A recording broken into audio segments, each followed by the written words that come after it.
In a bustling kingdom nestled between towering mountains and a shimmering sea, there lived a businessman named Elias. His wealth was vast, but his heart was even greater. While others hoarded their riches, Elias spent his days helping the poor, building shelters for the homeless, and ensuring no child went to bed hungry.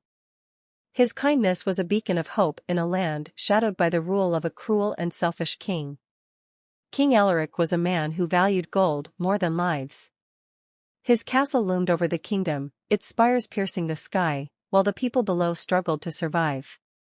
He taxed his subjects heavily, leaving them with barely enough to feed their families.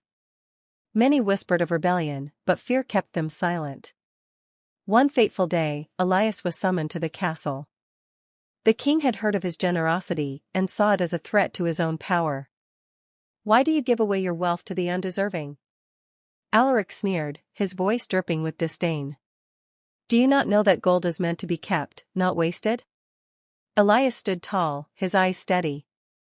"Your Majesty, wealth is not meant to be hoarded. It is meant to be shared. A kingdom thrives not on gold, but on the well-being of its people." The king laughed, a cold, hollow sound. "You are a fool, Elias. But perhaps you can teach me something. I will give you 1 month to prove your point. If, by the end of that time, you can show me that your way is better, I will change my rule. But if you fail, you will lose everything, your wealth, your freedom, even your life." Elias accepted the challenge, though the weight of it pressed heavily on his shoulders. He returned to the people and shared the king's ultimatum. Together, they devised a plan. Elias used his remaining wealth to fund community projects, farms to grow food, schools to educate children, and workshops to create jobs. The people, inspired by his selflessness, worked tirelessly, their spirits lifted by the hope of a better future. Weeks passed, and the kingdom began to transform. The streets, once filled with despair, now buzzed with laughter and activity. The people, once divided, came together as one. Even the king's soldiers, witnessing the change, began to question their loyalty to Alaric. One evening, as Elias walked through the bustling marketplace, he overheard a conversation that made his heart sink. The king, it seemed, had taken a keen interest in Elias's daughter, Leila, who was known throughout the kingdom for her beauty and grace. The king had declared that if Elias succeeded in his challenge, he would demand Leila's hand in marriage as a reward. Elias was torn. He loved his daughter dearly and could not bear the thought of her being forced into a marriage with the cruel king. Yet, he knew that if he refused, the king might retaliate, undoing all the good that had been achieved. Determined to find a solution, Elias confronted the king. "Your Majesty," he said, his voice steady but filled with emotion, "I have worked tirelessly to prove that kindness and compassion can transform a kingdom. But I cannot agree to give my daughter's hand in marriage as a reward. She is not a prize to be won." The king's eyes narrowed, but before he could respond, Elias continued.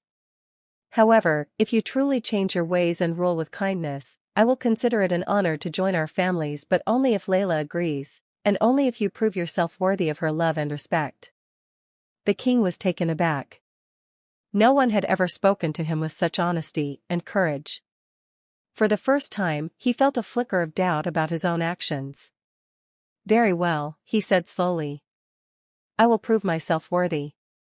But know this, Elias, if I succeed, I will not only gain a queen but also a kingdom that thrives on the principles you have shown me." Elias nodded, his heart heavy but hopeful. He returned to his daughter and explained the situation. Leila, though initially frightened, trusted her father's judgment and agreed to give the king a chance, but only if he truly changed. The following weeks were a test for the king. He began to visit the villages, listening to the people's struggles and offering his help.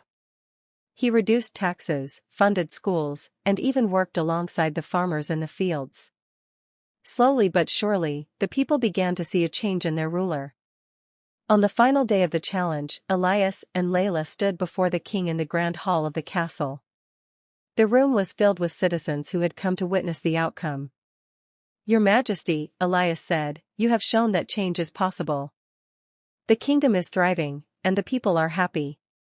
But the true test lies in your heart. Do you rule with kindness now, not out of obligation, but out of genuine love for your people? The king stepped down from his throne and approached Leila. I have learned much in these past weeks, he said, his voice sincere. I have seen the strength of kindness and the power of compassion. Leila, if you will have me, I promise to rule with a heart that seeks to serve, not to dominate. Leila looked into the king's eyes and saw the sincerity in his words. She nodded, a smile breaking across her face. I will marry you, not because I must, but because I believe in the man you have become. The kingdom erupted in cheers, and Elias's heart swelled with pride. The cruel king had been transformed by an act of compassion, and the people had found their voice. As the years passed, the kingdom flourished, becoming a beacon of hope for lands far and wide.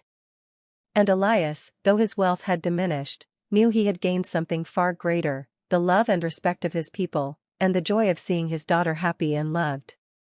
The story of the kind-hearted businessman and the cruel king reminds us that even in the darkest of times, a single act of kindness can change the world.